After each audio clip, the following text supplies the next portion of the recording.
today we got a great show for you. It's that time of year again where we are electing our city councilmen and we're electing mayors. So we have a great guy, and he's running for the 26th Ward, Alderman David Herrera. Pleasure having you. Thank you. Pleasure. Thanks for having me. And you've got an interesting race. Now,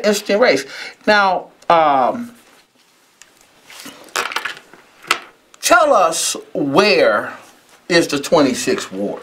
I mean, because that we talk about that. Sometimes we don't know where these wards are, and they're always changing maps around and what have you. Tell us where the 26th Ward, and what I want you to do is kind of give us the boundaries, and then I'll put up the ward as you begin to speak about it. Great, Bruce. Yeah, so the 26th Ward has historically been Humboldt Park. It was essentially mapped out in the 80s during the Harold Washington era. There was a group that within the community that had lobbied the state, and they essentially, the state had sided with them that due to gerrymandering, a lot of minorities were underrepresented in the city of Chicago. And so that year, Chuy Garcia became an alderman, Luis Gutierrez, and there was one other. And so the ward has been in existence since about 1984-85. Okay, now I'm gonna put your map up, and here we are, and you can kind of explain that map to us. Yeah, so it's the Humboldt Park neighborhood. We have redistrictings every 10 years due to the census. So the next redistricting will be after the 2020 census. So redistricting will occur in 2022. So the next election is very important because that's how the map kind of changes over time. If you see on the east side of the map there, it's bounded by Western Avenue. Okay. It borders two, what I would say, affluent communities of Wicker Park and Ukrainian Village. The southern border is on a slope, on an angle there, and that's Grand Avenue. And that essentially borders a warehousing district and also borders Garfield Park and the Austin community. Now in the northern border, you can see there, if you look closely, it's Bloomingdale Trail. That's the 606. That's Chicago Elevated Park. And that was built in 2015. And so towards the west, you have the 35th Ward, communities like Hermosa, and on the north side is communities Logan Square, all of which are thriving and booming. There has been growth in these communities. Now, what is the population of the 24th Ward? I mean, 26th Ward. So the population is about 55,000. Essentially, what the city does is there's 50 council members that make up city council, and they go off the current city population. They just divide it by 50. So approximately each ward has about 55,000 in population, give or take 500 to 1,000. Now, you caught my attention when I met you back a few months ago at a health fair.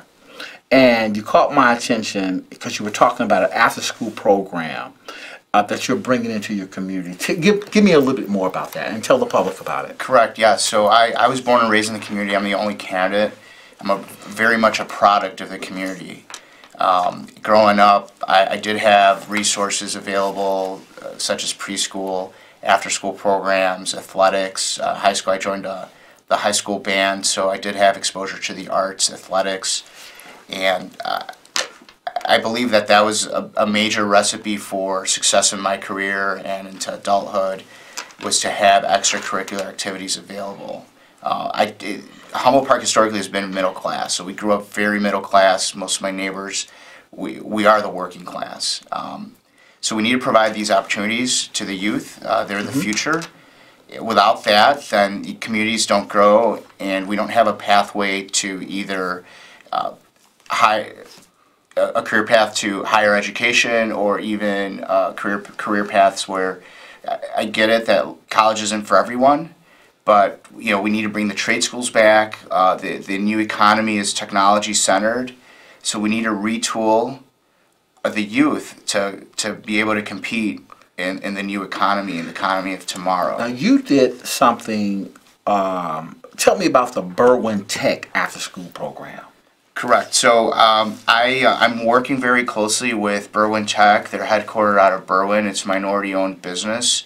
They predominantly work in minority communities with after-school programs for the youth, ages 12 to 20. And they provide entrepreneurship opportunity, internship opportunities where they can be on site at a movie studio. They've been working out of the Cineplex over on Roosevelt and Western, where Chicago Fire is filmed, and Chicago CPD. So I don't know if I want to call them children, but the youth, they get exposure to real life. They get real life experience, real life skills. They're also paid monetarily, so it's a good way to keep them off the streets, keep them productive, and also learning and expanding their skill sets. And you know what, David, you hear so much. You know what I'm going to say? I'm going to just say, because I think you are a great candidate. I mean, a breath of fresh air. And I don't just say that to candidates, because sometimes you know about the history of Chicago politics. But I think you're a breath of fresh air. And I'm just going to go out on a limb, and I'm just going to say it. Alderman Herrera. Do you mind? You know, so Alderman Herrera, because we're going to have to get used to saying it. We're just going to have to get used to it.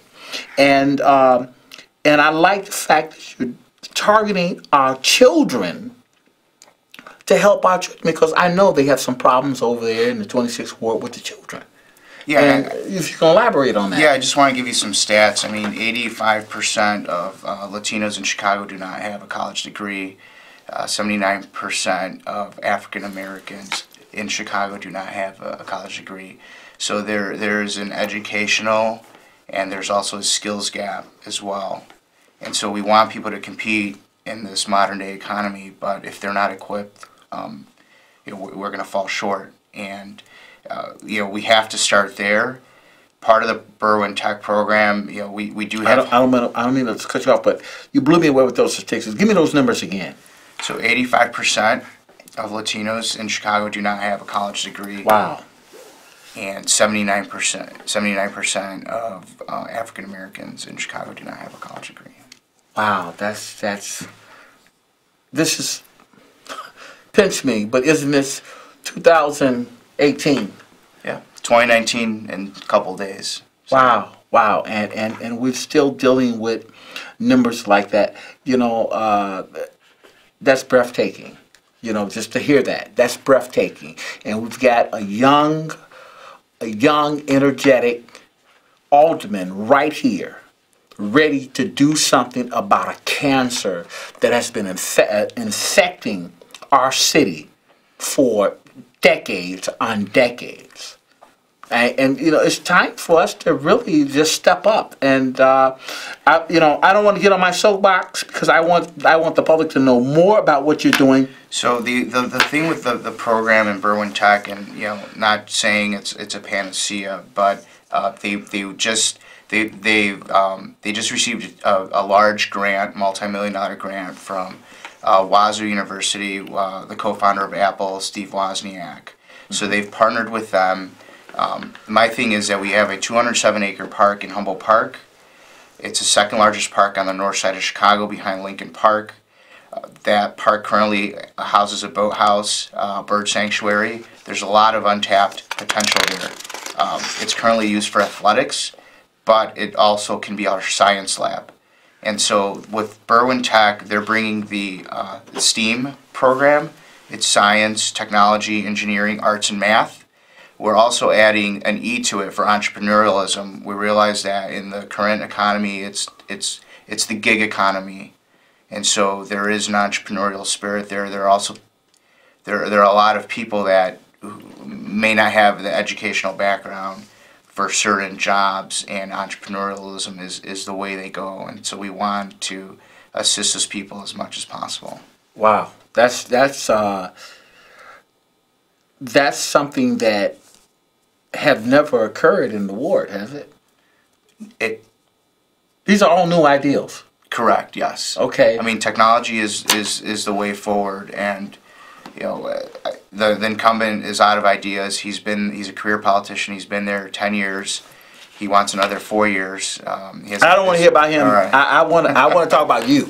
Okay, and I want to know what made you run? Because when I hear ideals like this that are clear and vibrant, you could go to Silicon Valley, you could do a whole lot of things. What made you run? What moved you to run for the 26th Ward as the alderman? Yeah, so I recently moved back into the community a couple years ago, and as an entrepreneur, and I was started to get very involved in the community. I was the treasurer for Ukrainian Village Neighbors Association. I would also attend various CAPS meetings, and that's for the Chicago Police interaction with the community. And you know, you hear about the current politicians and dissatisfaction with them. The current alderman's name would come up a lot, and then I started to realize over a 3-year period that he never really showed up to anything. So that was a little frustrating, and you know, I think what ended up doing it was I did a little research and realized that he has the worst attendance record of all city council members, and this is not just a 1 or 2 year look back. This is over a 7-year period at 38%. So that's disheartening. You know, we all work hard for a living. We all want better communities. We want better schools. We want safety. People like me are small business owners, and so we want a representative, an alderman, who is going to engage and interact with the community, and you know, just not showing up. He's not just not showing up to local community events and meetings, but not to show up to a monthly meetings with your current with the mayor or your colleagues in city council, and to have a 38% track record for what are once a month meetings over 7 years it's terrible. So, and he wants 4 more years of that. That's pathetic. So that's not well. The reality is that's not public service. That's not the spirit. Let me wrap my head around this. Let me wrap my head around this. That 38% of him not showing up for city council meetings. Monthly city council committee meetings, correct. So what is being done for the ward if you're not there? Well, we're underrepresented. We don't have a voice, obviously, because he's not showing up. So I don't know what else he's doing with his time. If you are watching this show and you are in the 26th Ward, you need to call in if you got concerns or questions. Okay? Here is your next alderman for the 26th Ward, David Herrera.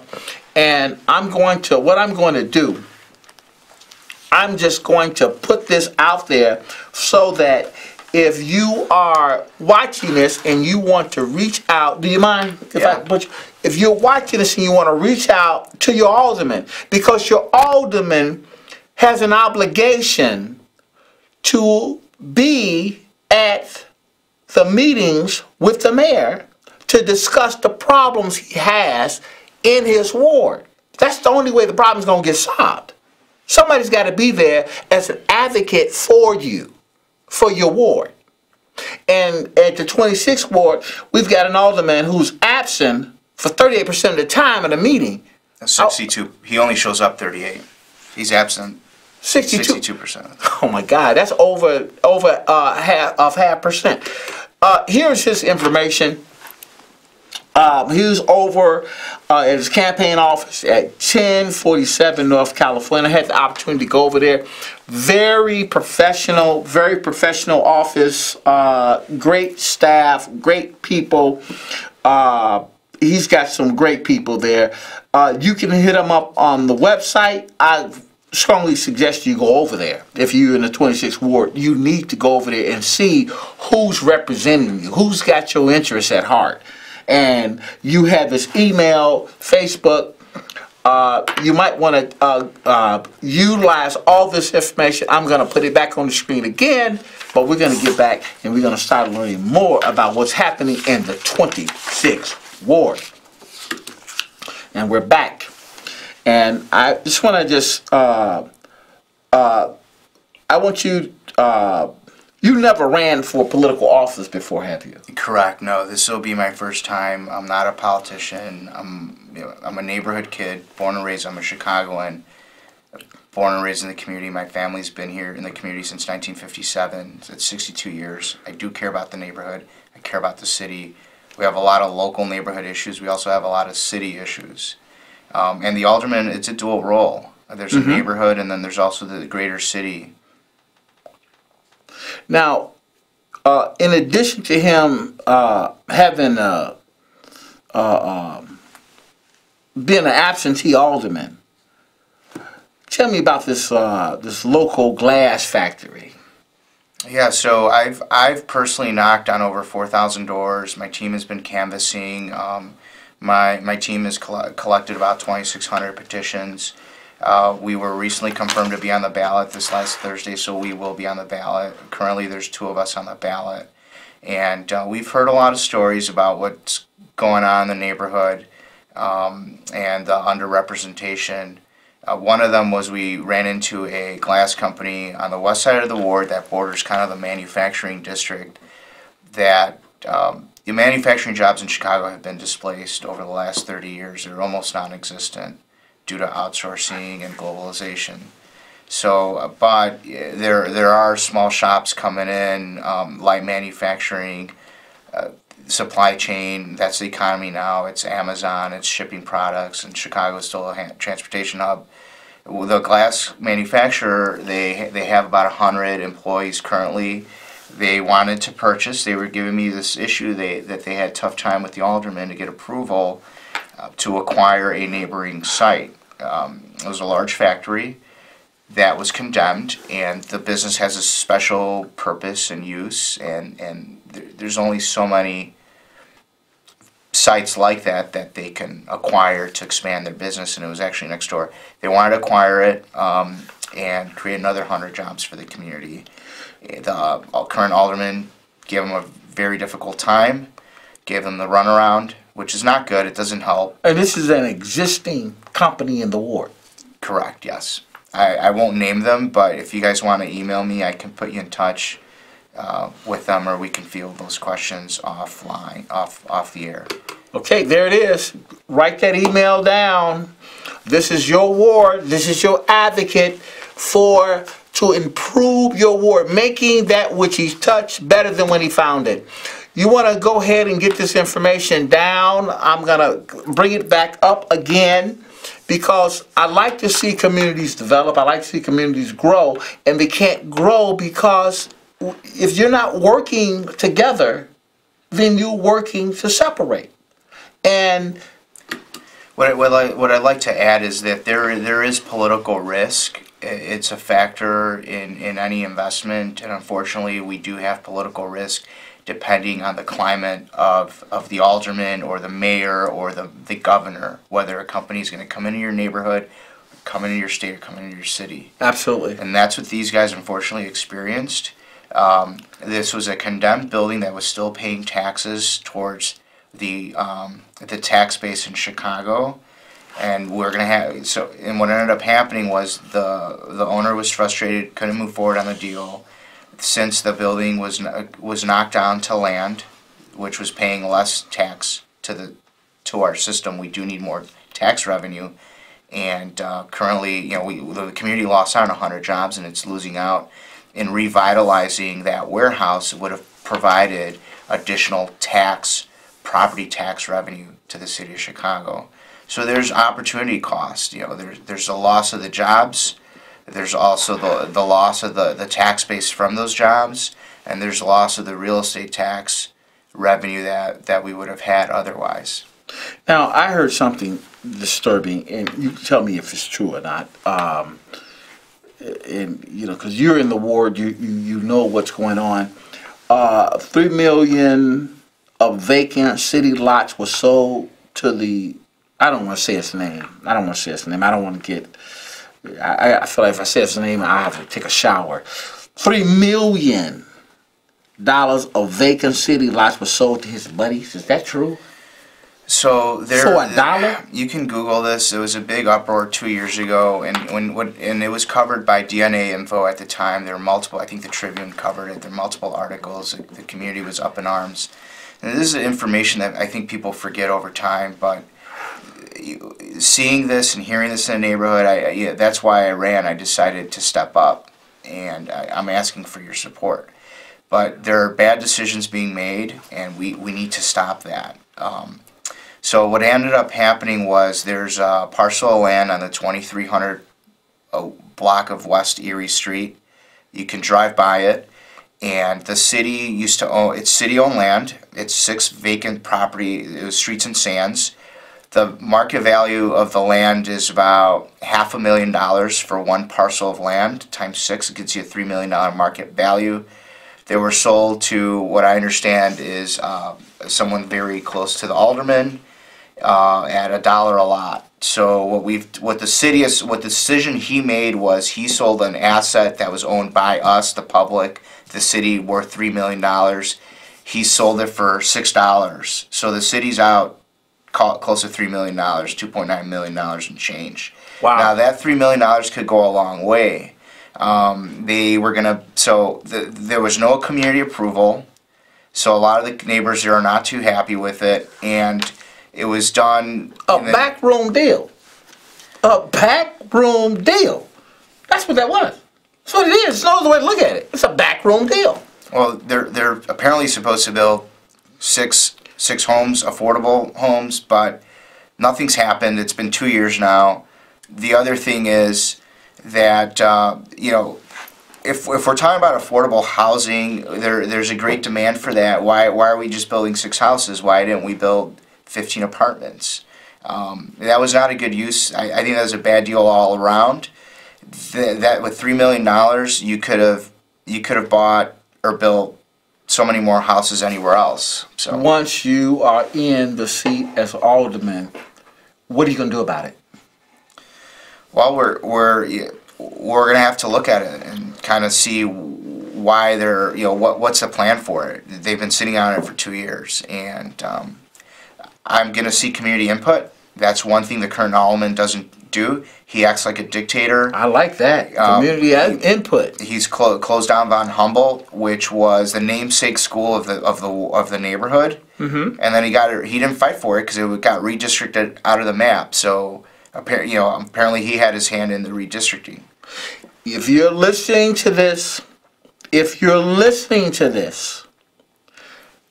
you need to get in touch with this man, David Herrera. His office is 1047 North California. And you need to get with him because he's looking for community input. You heard him say it. I'm just repeating what the man said. Okay? He's looking for community input to improve your community. Now, you've got some issues in that community that you're addressing right now. We're going to take a look at some of those with the... we got a caller. Caller, welcome to the show. State your question or comment. Hi, thank you. Can you hear me? Yes. Yeah, we can hear you well, caller. Robert Maldonado has obviously been in office for a long time. So what do you think, David, that he hasn't done for the ward that you want to do? Yeah, so he's been there 10 years prior. He's a 30-year career politician. So he's a deterrent to a new capital coming into the ward. Look at Grand Avenue. You've got a Metro stop at Western and Hubbard Street. You've got a new Green Line station coming in at Damon and Lake. Now the strip between, if you go to Grand Avenue, Damon, and Western, and that's kind of my side of the ward where I grew up, it's a safety issue. It's so blighted there. There's a lot of empty land. He can start by loosening up some of the zoning there, because, you know, that whole strip there, there's no reason it's empty. Now, he's not the type of guy that I see to hold a meeting. Like, let's hold a workshop. Let's call in the local businesses, local business owners, and say, hey, we need a tackle. We need job creation here. The state lags the nation in jobs. The city lags big major cities in job creation. So, you know, a guy with a 38% track record doesn't convince me, doesn't give any investors confidence to come in and deal with him. Okay, caller, do you have any other questions? Okay, our caller's gone. Well, they're telling me I gotta wrap up. Oh, wow. They're telling me I gotta wrap up, and I was just getting into the meat and the potatoes of this. Wow. We have 1 hour. So, do we have any more time? We have more time? All right. Thank you. We've got more time. We've got more time. Okay. I was getting a little antsy in the seat here. Okay. That caller, I want to thank that caller for calling. I'm sorry if you want to call back, call if you had other questions. We welcome it. We welcome it because the problem with the city of Chicago, we've got to improve our wards, and we need aldermen at the helm. And we want aldermen at the helm because we need all hands on deck. It has to be a collective effort. It has to be a collective effort. And I like what you're saying, David, about getting support from the community, because that's how you're going to do it. That's how you have to do it. Now, because we got this time, I want to go over this. I want to look at one of these. Okay, tell us what's happening here. And I'm going to put this on the overhead so that the public can see it. 1 second, 1 second, 1 second. Here we are. Yeah, so that's the that's the entrance to the main business district in the community. That's the iconic Puerto Rican flags. They're 59-foot flags. They're the largest steel flags in the country. And unfortunately, the business district is blighted. There's a lot of empty storefronts, retail businesses that have gone out of business. And if you take a closer look to the flags, and those aren't it, but they haven't been paid in several years. So this is a gentleman who wants to seek re-election for another 4 years, yet he has neglected his very own ward and the very people that he says he's trying to help. So they can't even paint the flag?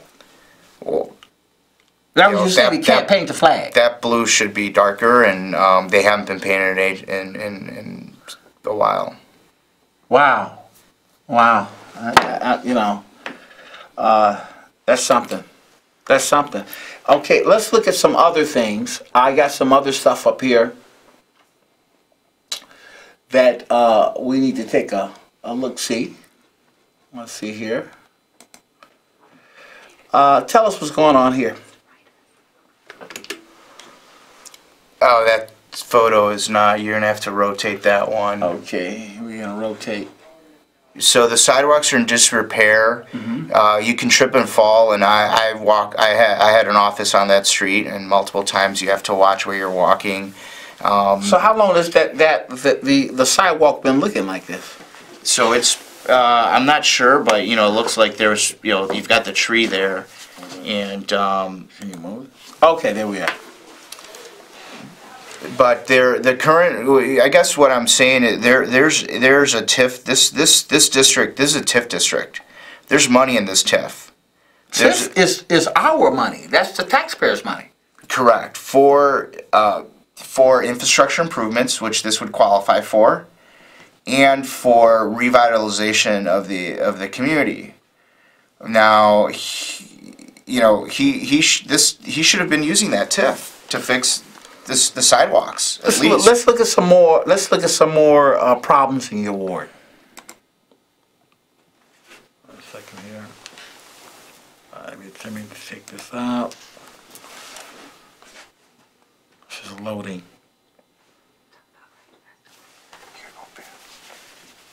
No, you did it. Can we move it here? Hold on for a second. Let me come back. It's loading. It's loading. While I'm having a little technical difficulty with this computer here,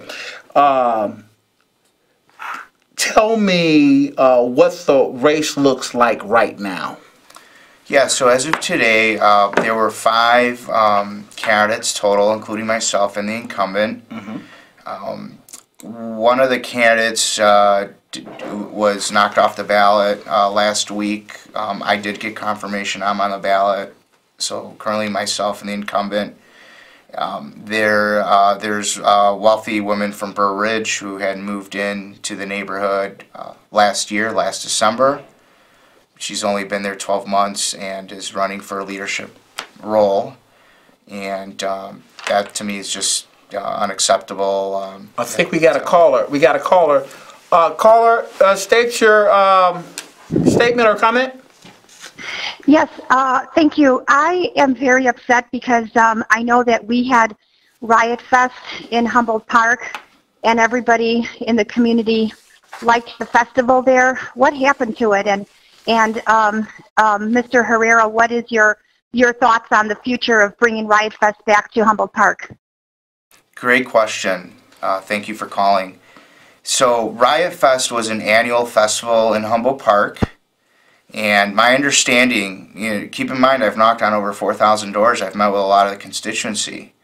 And my understanding was that they gave back to the community. The Riot Fest was done in August, so the kids, they gave grant money to the students. They had money to buy books and school supplies at the start of the year. It also employed a lot of the constituency in and around Humboldt Park. I was trying to get feedback on it. I was actually surprised most people did want it. A lot of the businesses are very upset that Riot Fest wasn't there. I heard that Riot Fest brought in about $10 million of commerce into the community. And they were kicked out of the park for what I would say were political reasons. But I met an elderly couple that has a house on Sacramento facing Humboldt Park, and I had knocked on their door, and they were probably about 67 years old, 60 to 70, and they had asked me what was my position on Riot Fest, and I had said, I want to get the community's input to make the right decision. And to my surprise, they were very for Riot Fest. They were very upset it wasn't there. They actually pointed to the field, and they said it was right there. And they were upset because for 4 days they would Airbnb their home, and they would go up to Lake Geneva for the weekend, and they were getting $1,500 a month, a day to Airbnb their home. So it's $6,000 where they're able to pay their real estate taxes. So these are elderly. They were elderly on a fixed income, and that's an opportunity loss for them, opportunity cost. So for me, my position is, we're going to get community input. We're going to get from the businesses, also from the residents, and also I'd like to get the school council involved because they see firsthand, 3 schools were closed in their ward, and they're not too happy about that.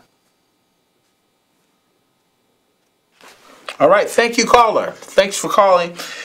Besides a new alderman, what do you think this ward needs? So my main, there's 5 things. My platform will be online. We'll have it up here in the new year. Big thing is education. You can't have a growing, thriving community without open schools and good schools. And that includes after-school programs and preschool programs. I had all those growing up, and we were lower middle class community and neighborhood. The other thing is job creation. We want to bring jobs to the community. One of the ideas I have is an economic empowerment zone, which would have sales tax exemption. And also, there's a $3,000 tax credit for employers for hiring local residents, and that's a win-win. There's a lot of warehouse space in that community. We do border a warehouse district, So those are some ideas, and the alderman does have authority for it. The city of Chicago does have empowerment zone. You can do that through the city. The other major issue is housing. We do have greater demand for people to live in the community. You have residents that have been there for a while, for ages, like my family. You have newer residents wanting to move in, and so we do need to increase the housing supply on both sides. It's a policy mix. So, because without additional supply, your prices are still going to go up. And we saw that last year. Humboldt Park had year-over-year house price growth of 45%. A lot of the long-term residents are upset because they feel they're getting priced out, and there's truth to that. But we also do need to bring more affordable housing along with market rate housing, and that also creates construction jobs. Now, I heard through the grapevine that there's only one grocery store in the entire ward. Yeah, so I'd have to look at the definition of a grocery store. There are two mid-sized, I would say smaller grocery stores in the ward, and they're on the border of the ward. One's on North Avenue in Washtenaw, and then right across the street it's the First Ward. That's Cermak Produce, and then there's another, I guess they're produce stores. The other one is Armitage Produce on Armitage and Kimball, which is in Logan Square, which borders. But the rest of the ward does not have a viable grocery store. So most of that ward is essentially in a food desert. Wow. Now you've got an alderman that's been there 10 years, so I don't, you'd think he'd try to work something out and bring at least a grocery store into the community. Now, I don't, just from hearing all these problems, it's an avalanche of problems.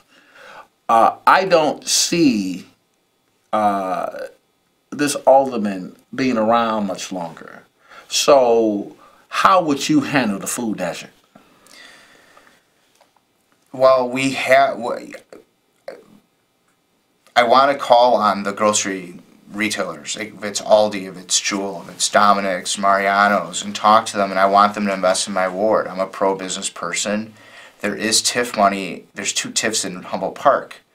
So we're sitting on a pot of gold that's untapped.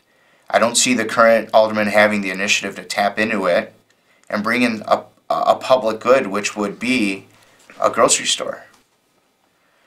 So my thing is to get on the phone. The day I get in, I'm going to get on the phone, and before I get in, I want to host a meeting with the local businesses, and we're going to call in some of the bigger businesses around Chicagoland, and we're going to say that the 26th Ward is open for business. We need economic growth.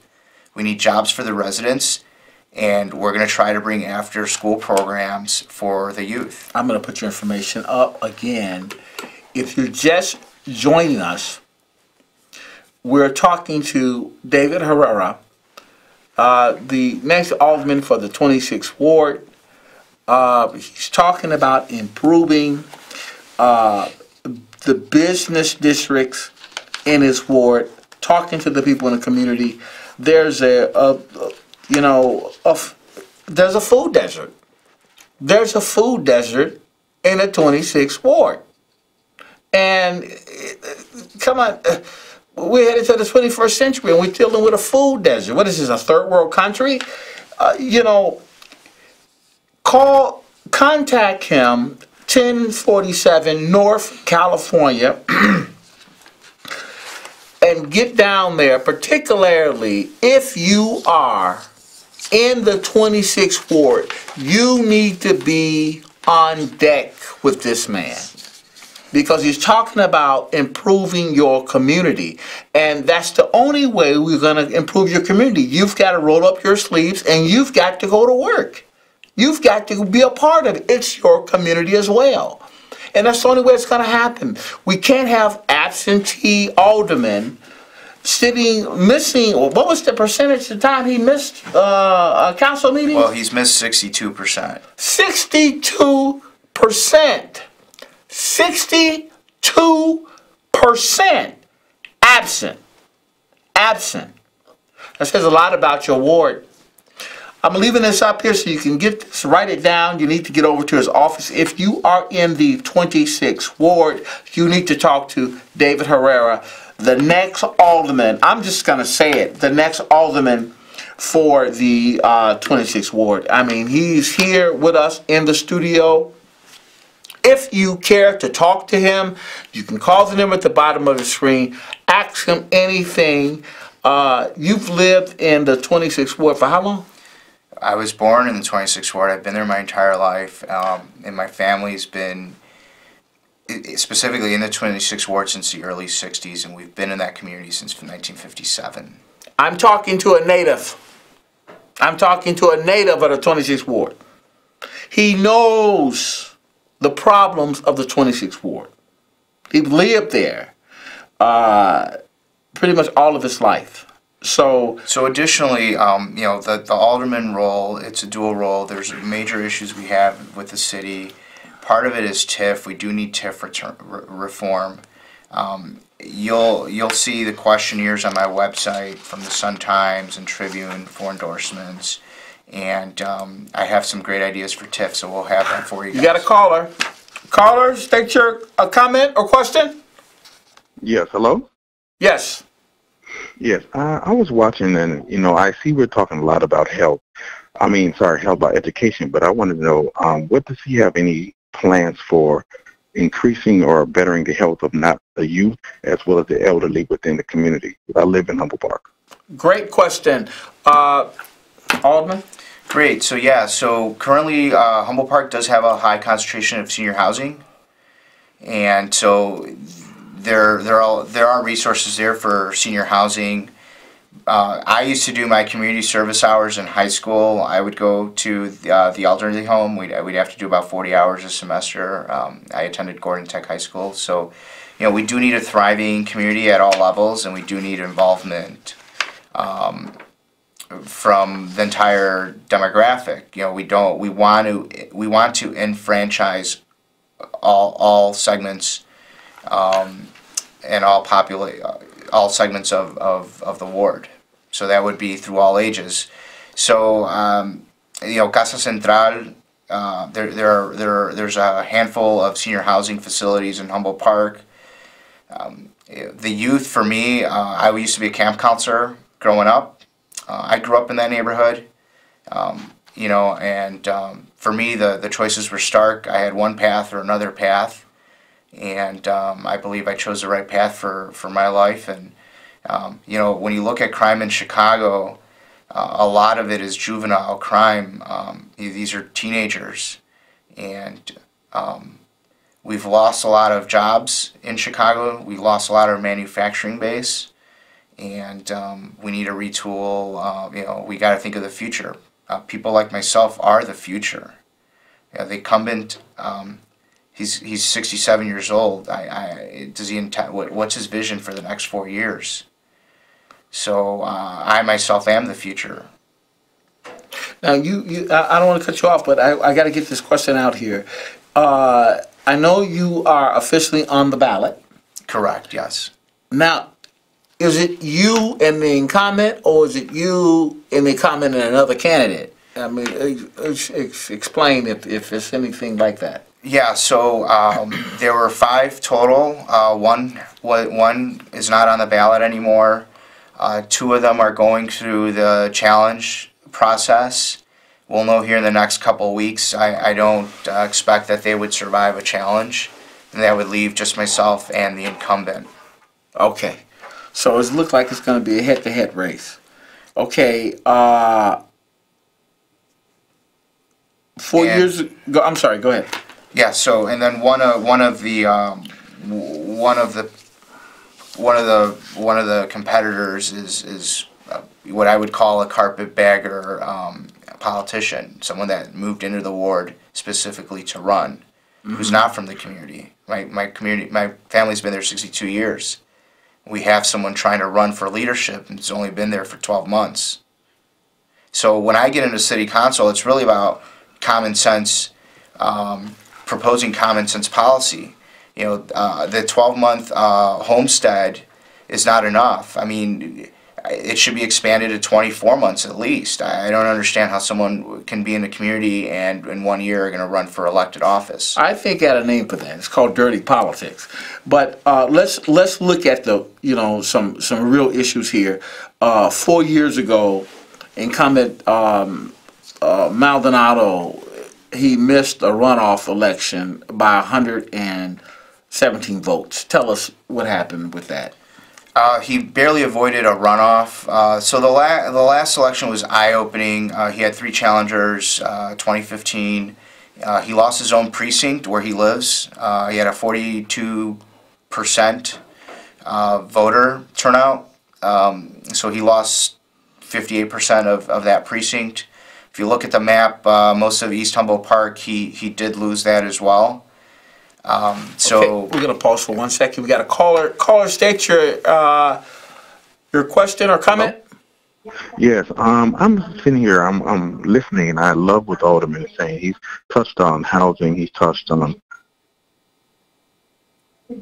the criminal background in the past. What is his plan on health care in the Humboldt Park community? Okay, thank you, caller. This caller want to know about your health care plan. Yeah, so Humboldt Park does have a lot of health care. Norwegian Hospital has a campus. St. Mary's Hospital borders. We've got a lot of healthcare facilities on Division Street. Those will stay, provided that they're funded. A lot of them get state funding, and so those programs are going to stay.